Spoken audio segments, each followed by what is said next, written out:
U.S. President Donald Trump is pushing China to put more pressure to North Korea. He tweeted his disappointment that China is allowing oil to go into Pyongyang.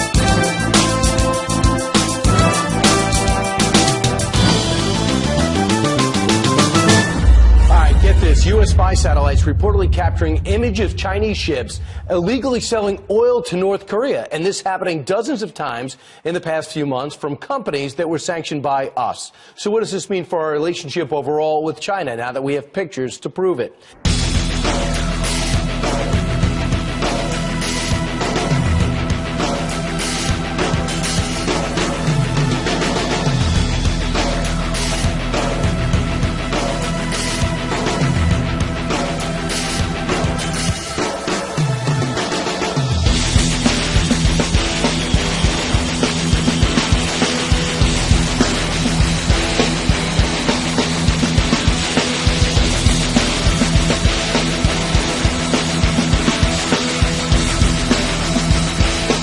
Trump wrote on his Twitter account on Thursday that there will never be a friendly solution to the North Korea problem if this continues to happen.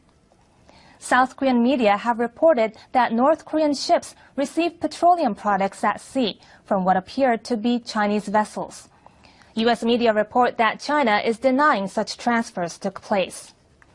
The U.S. Treasury Department last month released photos which it says depicts an attempt by North Korean vessel to conduct a ship-to-ship transfer, possibly of oil.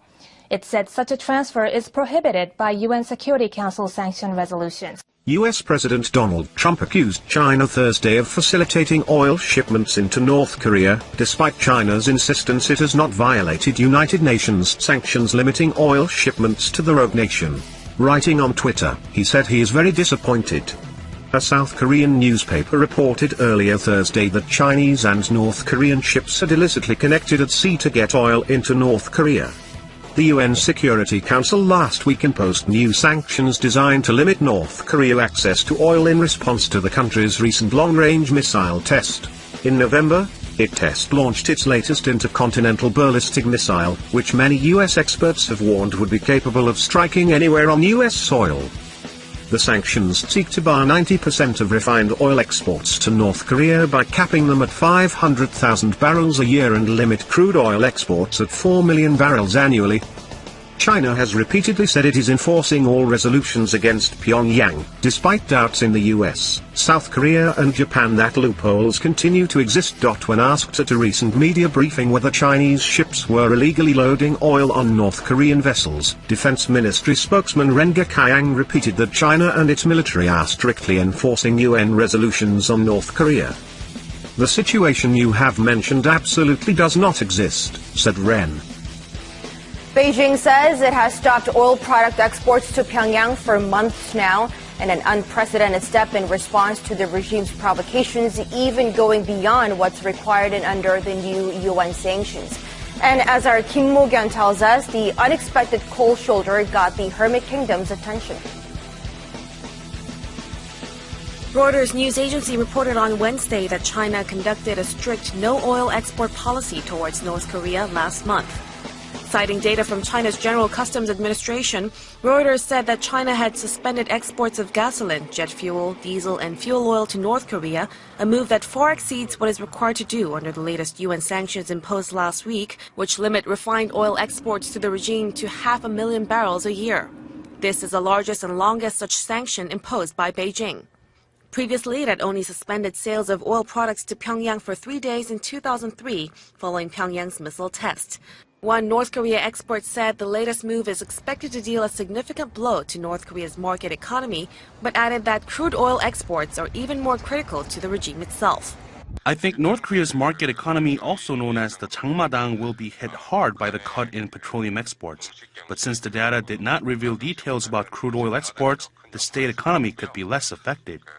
From early this year, trade between North Korea and China has been slowing, especially after China banned coal purchases in February. China's trade with North Korea fell to $388 million in November, the lowest volume recorded this year. Beijing's grain exports to Pyongyang in November also dropped to record lows this year, with corn exports plunging 82% to 100 tons and rice exports falling 64% to less than 700 tons. However, Chinese exports of liquefied petroleum gas to North Korea rose 58% from a year earlier to 99 tons, while exports of ethanol increased 82% to 3,428 cubic meters. The rogue state should brace itself for the impact of tougher sanctions piled up against it. According to a report by the Korea Development Institute, effects of the UNSC Resolution 2375 will be felt next year. The measures were adopted in September after North Korea's latest nuclear test. The resolution bans itself from exporting coal and textiles while blocking oil imports to the north. KDI researchers add a fall in Pyongyang's exports will lead to a drop in foreign currency receipts and contract its economy. Data shows a 28% on-year drop in the regime's exports to China between January and October. The United States and Russia have spoken with one voice on North Korea, saying they will not accept the regime as a nuclear power. But the U.S. isn't interested in Moscow's offer to play the mediator between Washington and Pyongyang.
Spokesperson Heather Nauer said Wednesday that top diplomats from the U.S. and Russia have agreed that they will not recognize Pyongyang as a nuclear power.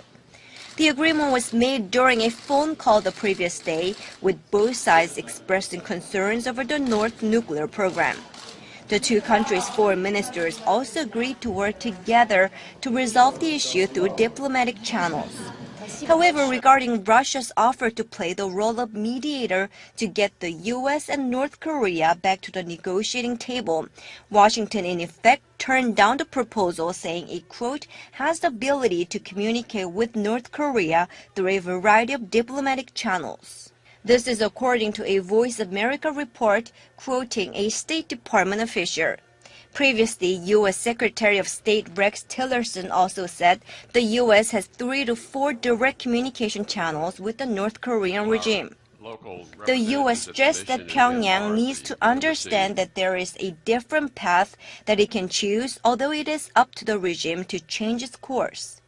Meanwhile, the U.S. also urged China to sever all economic ties with the North, including expelling all North Korean workers, and to use its unique leverage over the North to bring the regime back to the negotiating table. 박지원, 아리랑 뉴스.